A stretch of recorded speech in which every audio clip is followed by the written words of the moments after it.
लक्षवेधी क्रमांक 5. पुणे महानगरपालिकेच्या हद्दीमध्ये माझ्या मतदारसंघामध्ये शांतीनगर, येरवडा, विश्रांतवाडी, कळस या भागामध्ये गेले 35-40 वर्ष सातत्यानं झोपडपट्टीचा भाग असल्यामुळे त्याच्यात कायम पाणी त्यांच्या घरामध्ये शिरतंय।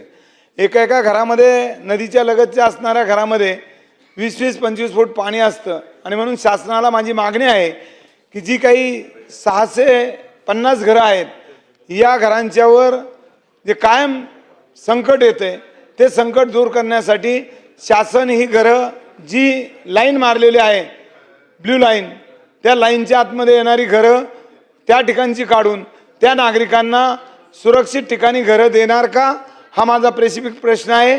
दुसरा एक माझा प्रश्न आहे याच नगरविकास खात्यामध्ये की एखादं आरक्षण टाकल्यानंतर त्या ठिकाणी जर सातबारा झाला असेल पुणे महानगरपालिकेचा तो सातबारा पुन्हा काढून त्या ठिकाणी त्या उद्योजकाला ती जमीन पुन्हा ताब्यात देता येते का?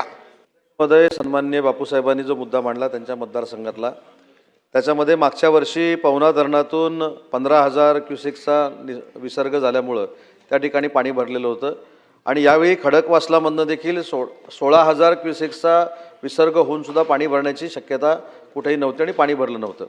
परंतु आपल्या मतदारसंघातली सगळी इन्फ्रास्ट्रक्चरची जी कामं आहेत ज्याच्यासाठी पुरापासून संरक्षण झालं पाहिजे त्याच्यासाठी 250 कोटी रुपये हे मंजूर करण्यात आलेले आहेत। त्यातले 70 कोटी रुपये 2 दिवसापूर्वी प्राप्त देखील झालेले आहेत। त्याच्यातनं सगळी कामं ही पूर्ण होणार आहेत आणि आपण नागरिकांच्या पुनर्वसनाचा जो विषय सांगितला की ज्या रेड लाईन ब्लू लाईनमध्ये जर ही लोकं आलेली असतील ती घरं जर असतील तर त्याच्या संदर्भामध्ये देखील नागरिकांना त्रास होणार नाही अशा पद्धतीचा सकारात्मक निर्णय घेतला जाईल।